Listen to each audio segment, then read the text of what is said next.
I'm just a stunt guy, trying to look cool in front of the director of this movie. We need to keep it super profesh. Do you want to make out? Nope. What are you into? Talking. Yeah. Came close to getting on my list. It didn't quite, though, and I don't know what it is that I was missing, but tell me about The Fall Guy. I'm a kid of the 80s, so I got to watch the TV show. It ran for 5 years on ABC, and one of the best entries on television ever is Heather Thomas walking through the swinging doors in a blue bikini.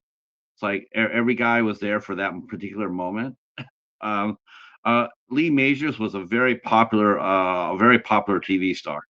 Very popular. He got a start in movies, and then he did a show called The Big Valley that he co-starred with Barbara Stanwyck, and he became a TV star.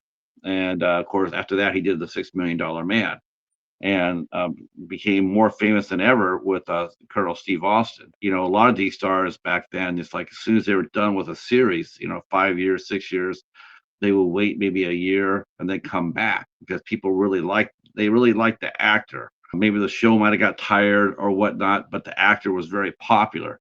So he went ahead and did The Fall Guy, and that was coming off Smokey and the Bandit, and also another Burt Reynolds movie called Hooper.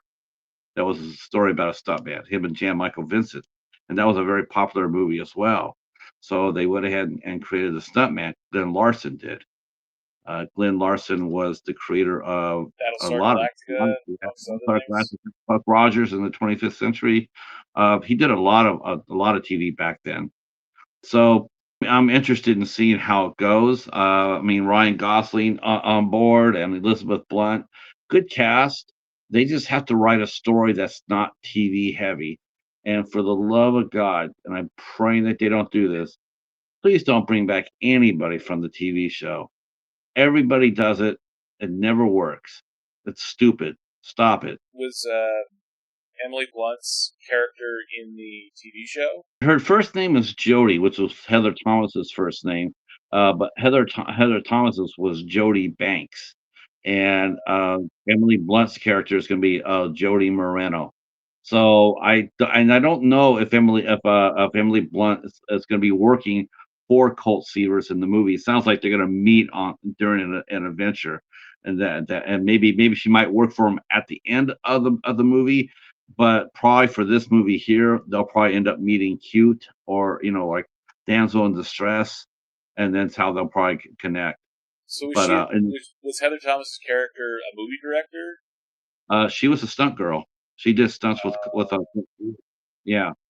Her and Douglas Barr, that they were both working with Colt. They're both stunts, and they're also bounty hunters. I love the premise of this, and it made it into my honorable mentions, but I didn't. There's just something kind of missing that I didn't quite get in the trailer. I don't know quite what it is. Maybe it's just because I haven't seen a movie in theaters since The Creator in October, so I'm a little bit out of practice. So that might be one of the things that I think I might be missing. But I love both actors here. I love Emily Blunt. I like Ryan Gosling. I loved him in Lars and The Real Girl. I think he has a lot more range than generally see in most of his roles. But yeah, this looks like it's going to be a lot of fun. So it's definitely going to be a popcorn movie. I see this movie's going to be a big hit. I think it's going to be a big hit, and between Ryan Gosling coming off of Barbie, Emily Blunt, really well, very popular as well. This is going to be a big hit. I would be disappointed to see if it doesn't do well, but I suspect it'll do very well. It's going to be I think it'll be a lot of fun. Why is this film not higher on your list? Well, there's just better films. I mean, they're of higher quality. Like I said, this is just popcorn. I mean, I go in there, I check in my brain in at the concession stand, buy a bag of popcorn, and I'll probably come back out and if you ask me within 2 days what was the movie about, I probably have a hard time telling you. So I mean, it's a perfect summer movie. I have a feeling that this is going to be the type that if you go see it in theaters, you're going to have a good time. But then when it comes out on streaming in like 2 or 3 months, in August or September, you're going to be like, did I see that film? I have a feeling that's going to be a lot of people are going to be like, oh, I know that I saw it, but what happened? Uh, it's I gonna think. probably skewer toward an older audience too, since a Oh, lot of the young people probably don't really know who, Fall Guy really is unless they watched it on TV, unless they, like they watch it on some of the channels that don't do old TV series. yeah. But this show is, it did come out in the mid '80s, so we'll be able to connect with the young generation. I mean, they got a nice cast. I mean, Emily Blunt and Ryan Gosling definitely are two of the biggest stars today. Um, but will that be enough to get young people out to the theater to watch it? So I It, think it will. I think the action's there, and I think it's going to be a lot of fun. It's family oriented. I think it's PG-13 or 13 PG-13, so you can take the family to see it. and anyone who wants to see Heather Thomas, it is on the opening credits for the Fall Guy TV series, and it is as advertised. It is Yeah, Heather Thomas in a smoke. bikini, and it is, the movie might be PG-13, but yeah,